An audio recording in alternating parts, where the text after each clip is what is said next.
Good morning. It is 20 past 7 in the morning at my end, and shit, I woke up today and the back's in agony, and I was thinking, hell, I really don't want to go to the gym, I don't feel like going to the gym. But just based on yesterday's video about, discipline always beats motivation, and you know what needs to be done, so go and do it. I was like, that rung a bell in my head. And I did that a couple of days back, and it's like just proving yourself right on how momentum and doing the right thing the day before kind of launches you into the next day.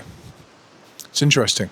Anyway, you're here to look into some business, right? Or just to see me because you started to like me as a person, and for that, I thank you. I'm starting to like you too. As I walk to the gym, we're going to have a quick word about starting a business in Gibraltar and just some things you start to need to take into consideration before doing it.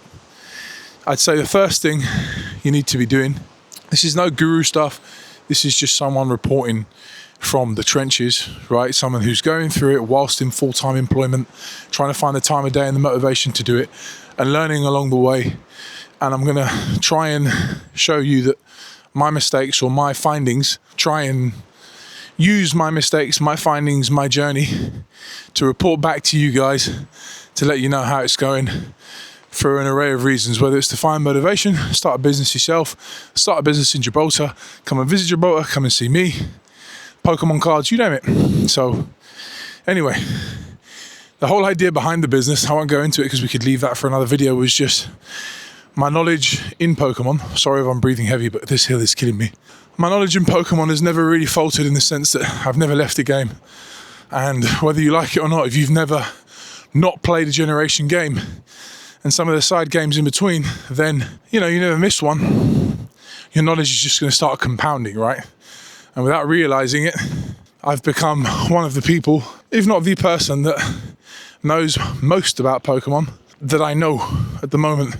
Albeit I live in a small place, so granted there's going to be more people like that, but that's not what happened to me. And we've changed it just slightly to night mode. Now, what I was saying was the business idea, right? The business idea came from that, and came from driving one time up at the most southern tip of Gibraltar called Europa Point. There is this beautiful, beautiful lighthouse, right? And it reminded me of the old episode in the original anime, episode 13, Mystery at the Lighthouse. You'll remember that episode when there's this huge mysterious dragonite that comes out of the darkness and the mist and approaches the lighthouse, and it's making all these kind of serene noises, and then Team Rocket decides to shoot at it with a bazooka, I think it was. That episode just came to my head when I saw the lighthouse, because it's kind of based around some cliffs. So it's kind of exactly like that episode. And I thought of the company logo, and I thought of the company name, and that's why it is called Southern Light TCG, because it is the most southern light in Europe, in the most southern tip of Europe, the continent, not the European Union. I'm well aware that we're not in the European Union anymore. Thanks, Brexit. That was a great idea. Or not. I don't know what I'm talking about. Anyway, that's the premise of it, and that's why there's a lighthouse in our logo. That's why there is a Dragonite in our logo. It's not necessarily my favorite Pokemon. It's in my top 10. My favorite Pokemon is Squirtle and its line, Wartortle and Blastoise, and I'm partial to water types. But anyway, that is the company logo, company idea, where it originated from.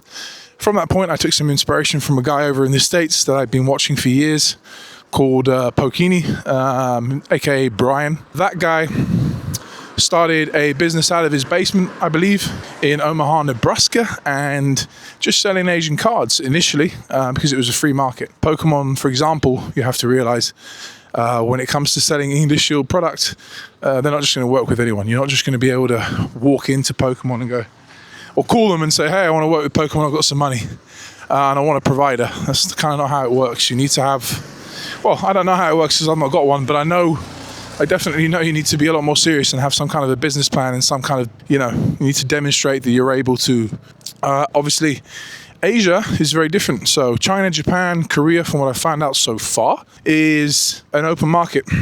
It's open to shipping to wherever. So we started that company, and I prided it on being the first of its kind in Gib. From that point, we've created a bit of a craze, I think. I got a lot of people into the hobby.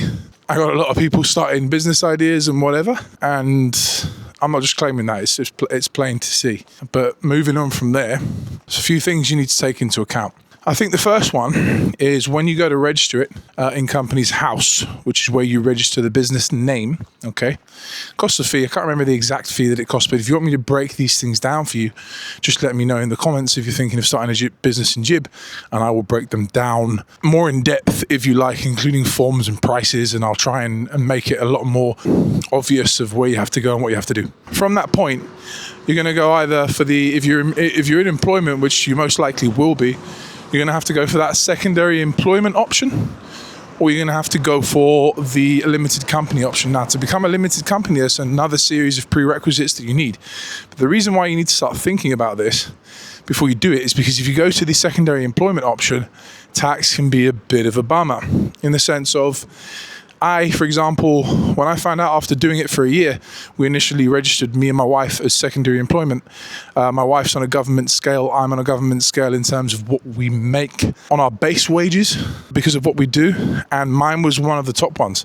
So I was going to get taxed at like 37% or something on profit, which is pretty crazy. My wife being the other major stakeholder in the company, she was going to get taxed about 17, I think, because of her wage at the time. Obviously, we ended up doing 90-something% in her name and just a few percent in mine, because to be honest, she had put a lot more of the work in at that time anyway than I had. So that's what we did. And then we dissolved the secondary employment and we went into a limited company, which is capped at 15%. That's one of the reasons why a lot of limited companies want to come into Gibraltar and set up shop here, because their tax on profit is capped at 15%. I'm not an expert yet in this, but these are the things that I do know. And that's why we ended up going for that, because we thought, Jesus, our profit margins are slim anyway, and we're going to get capped 15% on the profit that we make. So, tax 15% on the profit that we make. So we needed to look into that, right? We needed to try and figure out the best option for us. I'm arriving to the gym slowly. I'm not going to be one of those people that records in the gym, so I'm going to leave you for a second and I will catch up with you in the video just in a second. Well, that absolutely sucked. May it be known on this channel, I fucking hate going to the gym. I hate it, but it needs to be done, right? Non-negotiable. I'm not going to become a gym influencer, I promise, but what I am going to do is, if you're interested, I'll give you a little, when I started this trip to comparison to next year, let's see if there's any improvement. From dad bod to slightly better dad bod. That will probably be the title of the video. Back to where we were with the business side of things. Let me know if this kind of video is interesting you so far, on how it works in Gib or how it's going to work in the future, and moving on and the lessons that I learn. If it interests you, let me know and I'll crack on. On the flip side of it though, something else I'm learning, which, correct me if I'm wrong again, if you're watching this video and you are a client of mine, or a friend of mine in that case, because most, if not all of my clients are actually friends that I've gone meeting as clients, and they start turning into acquaintances and then friends because, of a shared common love for a hobby. Now, something I'm learning though is that they really appreciate the communication side of things, those little conversations, and they really appreciate you knowing what you're talking about. You can never know too much really, because you having that 5-minute conversation with that client about a shared common interest, it matters to them, and it shows that their feelings are validated. I know I like it. For example, if I'm talking to someone about Pokemon, which I could do for hours, I like it when someone knows what they're talking about, and just someone else showing me a different perspective of love towards Pokemon is pretty cool, in my opinion. So let me know, business owners or people that are starting business, if you're establishing those bonds with clients and if they're working for you, if you value them and if they value them, And I've found those people end up leaving a review on the site as well, which is really nice. And you can just see the gratitude and the appreciation, if you like, when you read those comments. We're on a walk home now. I'm being looked at weirdly by everyone that kind of sees me, to be honest. It's not really a seen thing in Gib. So I'm walking around with a camera and a mic, pretending to be a YouTuber, but I have really gotten to the point where I'm like, you know what? I really don't care what people think. I never really cared anyway, but I'm at the point where it's at a max level, if you like, of, I'm doing what makes me happy at the moment, dude. So just crack on. So many people with wondering eyes. Listening to some audiobook at the moment as well. in relation to business. It's called Rich Dad, Poor Dad by Robert Kiyosaki, about business and about money. Really interesting audiobook. I'm listening to it on Spotify, but if you prefer reading it, I'm sure it's available in a physical copy. And little lesson that tied into today's video, it seems that a lot of the things that we do or don't do in relation to business, in relation to taking a jump, in relation to chasing a passion, is out of fear. And I know that sounds obvious, right? But it's not so obvious because you don't really think about it, do you? You don't really think that you are scared. You don't really think about that you're scared of not having enough money. You're scared of not realizing your passion. You're scared of not doing whatever. Just the fear of failure, the fear of judgment, the fear of anything, really, anything. In Gib, I know because I married a Gibraltarian, a lot of people worry about what other people think. And it is quite a common theme. Maybe it's because it's a small community, that people are very quick to just have a chat about you, criticize you, speak behind your back. I'm exposed to it myself. I see it all the time.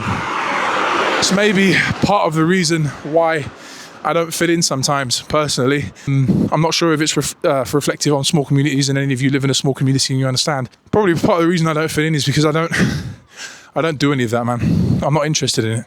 I'm loyal as hell. As soon as I kind of bump into someone who likes speaking about someone behind their back, unless they're fully prepared to say it to their face, yeah. But I'm losing track of the video. If you enjoy business content like this and you're enjoying the journey, let me know in the comments.